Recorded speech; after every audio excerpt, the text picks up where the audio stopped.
Cette image montre la planète Terre avec un homme debout, maître de la nature, regardant impuissamment les gaz à effet de serre, l'une des causes du changement climatique. Il devrait cependant tourner son regard vers la Terre sur laquelle il se trouve. Il la densifie et draine de plus en plus. Les sols drainés sont asséchés et réchauffés par le soleil, ce qui fait que l'atmosphère terrestre tout entière se réchauffe. Le résultat final peut être catastrophique.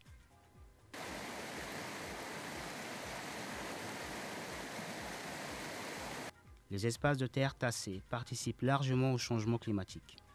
Ils apparaissent avec l'entrée des engins dans la forêt, notamment lors des opérations d'abattage d'arbres. Quelques mètres après l'entrée, dans la forêt, le chemin commence à se diviser en plusieurs directions. Chemin d'accès où les mécanismes forestiers laissent de nombreuses traces. Ainsi, la surface tassée s'étend comme un cancer dans le corps humain.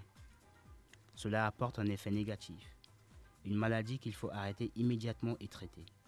Chaque jour, des centaines de kilomètres de sol tassé s'ajoutent à ceux qui existent déjà dans la forêt. Le sol tassé empêche l'eau de pluie de s'infiltrer et de ce fait, l'eau descend la pente vers la vallée. Les conséquences sont claires. Le drainage des pentes et les inondations qui en découlent, le dessèchement des ruisseaux, des rivières et la baisse du niveau des eaux souterraines. Le réchauffement de la terre du fait du déficit hydrique entraînant le réchauffement de l'atmosphère. Plusieurs années durant, je fais le monitoring de l'état de forêt de Carpates en Ukraine et en Slovaquie.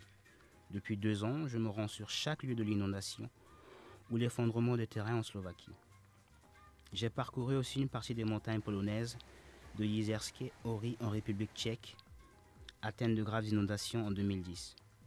Des films documentaires sur l'exploitation forestière dans les montagnes romaines, les Carpates et les forêts vierges brésiliennes montrent clairement une dégradation du sol forestier par l'homme.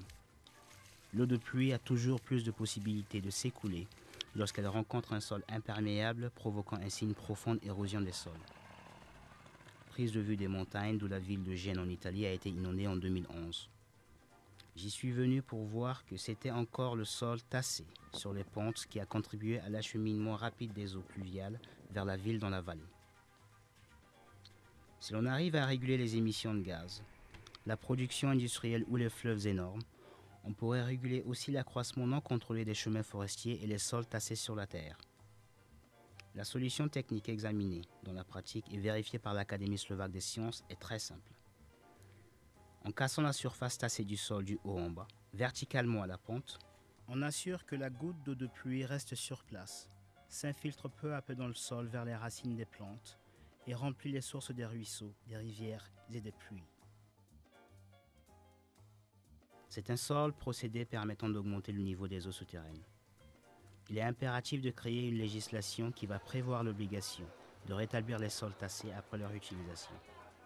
Il faut mettre en œuvre les mécanismes de contrôle qui imposeront aux exploitants de la forêt de respecter les règles. Toute loi sans mécanisme de contrôle reste infructueuse. En Slovaquie, par exemple, il existe une loi qui prévoit l'obligation d'éliminer les chemins forestiers d'accès à l'issue de leur utilisation, mais il n'y a aucun mécanisme de contrôle pouvant imposer aux utilisateurs de la respecter. Comme je l'ai déjà exprimé en novembre 2011 dans le Parlement européen à Bruxelles, ici au 6e Forum mondial de l'eau à Marseille, je demande de l'aide pour la protection de l'eau et du sol. Je cherche des décideurs qui participent à la création des lois, normes, règles et obligations. Ce genre de problème est difficile à résoudre par un seul pays. Nous devons unir nos forces. Seule l'action commune peut apporter un résultat positif au niveau européen, voire mondial. Seules les mesures réglementaires, au niveau international, instituant le rétablissement obligatoire des sols tassés et non utilisés et le mécanisme de contrôle fonctionnel peuvent remédier à cette situation. Je suis prêt à coopérer avec tous ceux qui veulent contribuer à la réalisation de cet objectif. Je suis persuadé que notre action commune arrêtera le drainage des forêts, le dessèchement des ruisseaux et des rivières, la baisse du niveau des eaux souterraines et mettra fin aux catastrophes naturelles. J'en appelle à vous, aidez à capturer la goutte d'eau là où elle tombe et donnons à notre planète l'abondance des eaux bienfaisantes. Commençons à agir là où c'est le plus important, dans nos forêts.